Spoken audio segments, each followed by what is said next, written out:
ভবানীপুরে জোরদার ভোট প্রচার। মুখ্যমন্ত্রী মমতা ব্যানার্জির হয়ে মাঠে নামলেন কলকাতার মেয়র ফিরহাদ হাকিম। চেতলা গোবিন্দ আরডি রোডে আজ দেখা গেল জনসংযোগের ভিড়, উচ্ছ্বাস আর রাজনৈতিক বার্তা। দক্ষিণ কলকাতার গুরুত্বপূর্ণ কেন্দ্র ভবানীপুর অ্যাসেম্বলি কনস্টিটিউয়েন্সিতে ভোটের লড়াই যত এগোচ্ছে ততই তৎপর হচ্ছে শাসক দল। আজ সকালে চেতলা এলাকার গোবিন্দ আরডি রোডে প্রচারে বেরিয়ে পড়েন ফিরহাদ হাকিম। রোড শোয়ে মানুষের ভিড় ছিল চোখে পড়ার মতো। স্থানীয় বাসিন্দাদের সঙ্গে কথা বলেন মেয়র, শোনেন তাদের সমস্যা, পাশাপাশি তুলে ধরেন রাজ্য সরকারের উন্নয়নের খতিয়ান।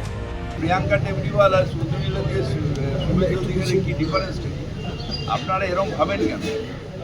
এটা কোনো প্রিয়াঙ্কা টেবরিওয়াল যা, শুভেন্দু অধিকারীও তা, আর কখ যে কেউ একই। আমরা অপোনেন্ট নিয়ে ভাবি না, আমরা ভাবি আমাদের মানুষের কাছে সেবার কোনো ত্রুটি হলো কিনা, মানুষের সাথে যোগাযোগের কোনো ত্রুটি হলো কিনা, মানুষ আমাদের ওপর কোথাও রেগে আছে কিনা, মানুষের সাথে আমরা আছি 24 ঘন্টা, এবং সেইটাই ঝালিয়ে নেওয়ার জন্যে আমি নিজে এখন ভবানীপুর কেন্দ্রে বিভিন্ন জায়গায় এই door to door, not road to road, door to door করছি।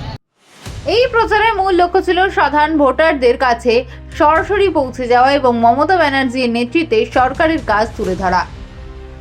ভবানীপুর বরাবরই তৃণমূলের শক্ত ঘাঁটি হিসেবে পরিচিত, তাই এই কেন্দ্রে জয় ধরে রাখতে কোনো ঝুঁকি নিতে নারাজ ঘাসফুল শিবির।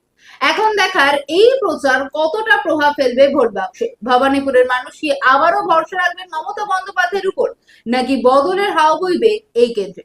আপনারা দেখছিলেন সময় 365। আমি ঈশার সঙ্গে থাকুন পরবর্তী আপডেটের জন্য।